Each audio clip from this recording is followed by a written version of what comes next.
Ci troviamo a Villa Farsetti per questa manifestazione importantissima che vede coinvolti circa 8.000 bambini del comprensorio nella terra del Tiepolo, terra dei Decumano. È organizzato questo evento, la Casa delle Fiabe e il Giardino Incantato, dal consorzio delle Proloco appunto del Decumano, che comprendono, oltre a Santa Maria di Sala, che in questo momento ci ospita, anche Mirano, Noale, Salzano e Scorzè.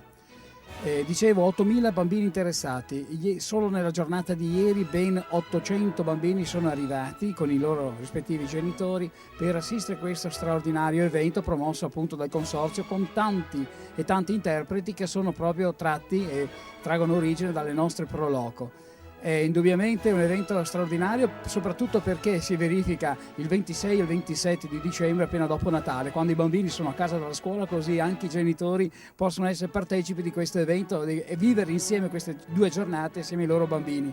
Direi una cosa importantissima: è la prima volta che si propongono le fiabe in veste reale, cioè con attori, interpreti diciamo in carne ed ossa, non più figurativi, non più dipinti o cartoni animati.